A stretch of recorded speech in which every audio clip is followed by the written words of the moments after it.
I'm hoping that the optimism, the ambition, the hope, the drive that we see here today, which we can feel, will persist for the next 14 and a half years. In fact, do more than persist, will grow exponentially to ensure that we achieve Agenda 2030. Especially if we want to get young people involved, we need to start listening to them.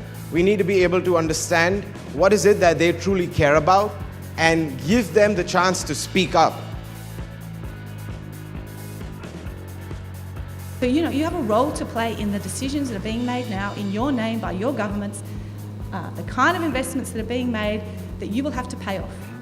All right? So this is not an issue for the future, it's an issue for you now. And if we're going to change the way we think about and work on development, like the 2030 Agenda is calling on us to do, we can't do that without your capacity to imagine a different world. And the faith and the energy you're capable of to turn that vision into reality.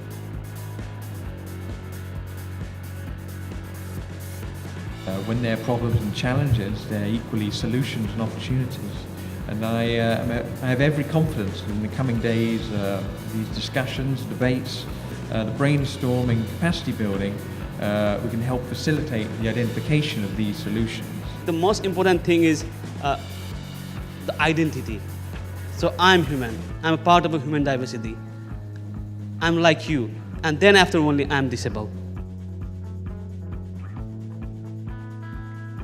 Talking to people, schools, organizations, creating partnerships where we push for the solutions that we think young people and children need. When really finding out what people need and what people think themselves is at the heart of what we want to do. We think that young people, like people talk about young people as leaders of tomorrow, but actually we are partners of today. What would the future look like? And this is what young people should start thinking about, and that's where opportunities are. You have to start with yourself. So if you want to change the world, you have to live that change, right? You have to be a model of that change. Yours is a journey and not a destination. And being able to continue to evolve your skill sets and learn throughout that journey, as we've heard. The coolest thing you can do probably is to try and get to the heart of it. You cannot travel to places like those. You don't need to. You have technology, mobilize that, get to the heart of problem.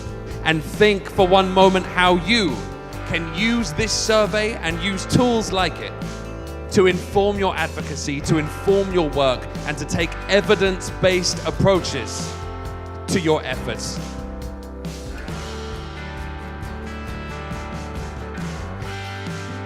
You have a role to play and you can be a partner. You're not on the receiving end. You can influence it through, you're all very savvy in technology and IT and information. You've been included in the designing process, so you are the one that should be helping us in driving with the implementation of the Sustainable Development Goals. Today actually marks the start of a new set of development goals, right, for the year, which is the SDGs, that remind us that we really need to work collaboratively and leave no one behind. After this forum, you know how you can contribute and what you plan to do with each of those SDG goals. It is important to ensure that they are able to actively engage in decision-making process constantly. Sustainability, constantly. That's quite important. And have a presence and influence. Finally, we at ADB are committed to seek out more partnership with youth organizations. We will continue to work with young people in and out of ADB through our long-term volunteer placements and our partnership with ISEC. We will continue developing mechanisms to support innovative youth-led solutions aligned with the ADB project.